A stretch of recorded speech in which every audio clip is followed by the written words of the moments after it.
কি রে পটাই, সকালবেলা এত সেজে গুজে কোথায় যাচ্ছিস? ইন্টারভিউ আছে, ইন্টারভিউ। কিসের ইন্টারভিউ? কেন, চাকরির ইন্টারভিউ? তুই তো ক্লাস 6 পর্যন্ত পড়াশোনা করেছিস, তুই আবার কি চাকরি করবি? কেন, ক্লাস 5 পাশের বেয়ারার চাকরি করব?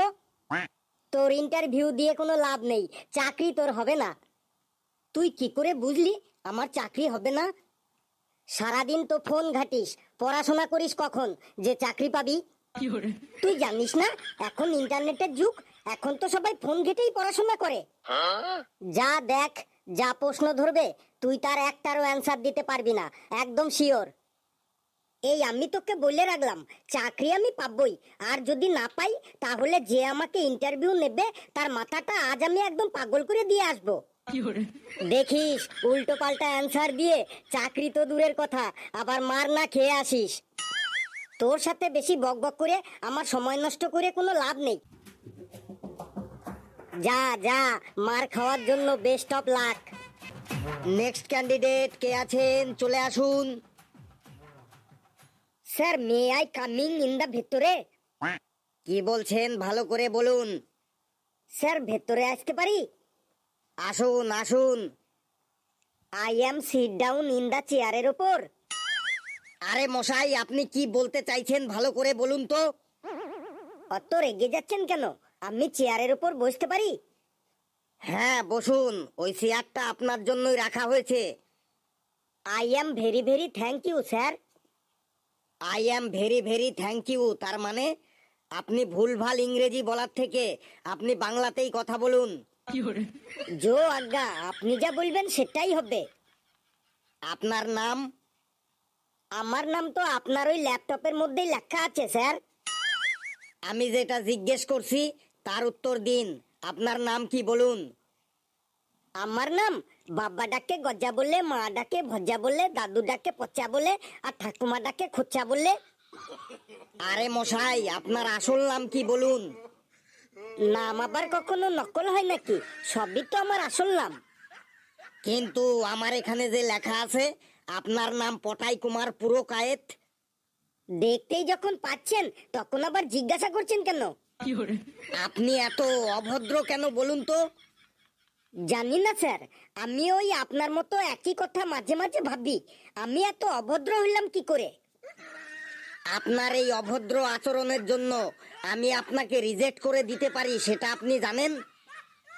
হ্যাঁ স্যার, সেটাও জানি। তাহলে সব যখন জানেন তখন চুপচাপ ভদ্রভাবে বসুন আর আমার প্রশ্নগুলি ঠিকঠাক উত্তর দিন। ঠিক আছে স্যার, আপনি প্রশ্ন করে যান। বলুন তো, 2 আর 2 যোগ করলে কত হবে? স্যার, 2 আর 2 যোগ করলে কখনো কখনো 4ও হবে, আবার কখনো কখনো 5ও হবে। 2 আর 2 যোগ করলে তো 4ই হবে। না স্যার, কখনো কখনো আবার 5ও হবে। 2 আর 2 যোগ করলে 5ও হবে, বলেন কি মশাই, কখন 5 হবে? স্যার, যোগে ভুল করলেই 5 হবে। যোগে ভুল করলে 5 হবে, আপনার লজিকটা ঠিকই আছে, কিন্তু একটা কথা মনে রাখবেন, আমি কিন্তু ফাজলামি একদমই পছন্দ করি না। স্যার, আমিও না, ফাজলামি একদমই পছন্দ করি না। বলুন তো, আমাদের আকাশে কতগুলো তারা আছে? এটা একদম সিম্পল অ্যান্সার, আগে যতগুলো তারা ছিল এখনো সেই ততগুলোই তারা আছে। ওইভাবে বললে তো হবে না, সংখ্যায় বলুন আকাশে কতগুলো তারা আছে। সংখ্যায় বলতে হবে, বলছি, আকাশে 99,99,99,999টা তারা আছে। আকাশে 99,99,99,999টা তারা আছে, এটা কোন বইতে লেখা আছে বলুন। স্যার, এটা কোনো বইতে লেখা নেই, এটা আমার প্র্যাকটিক্যাল অভিজ্ঞতা, আমি নিজে গুনে দেখেছি। বিশ্বাস না হয় আপনি একবার গুনে দেখুন। আমি গুনে দেখব? এ ছোকরা তো আমাকে ফাঁসাতে চাইছে।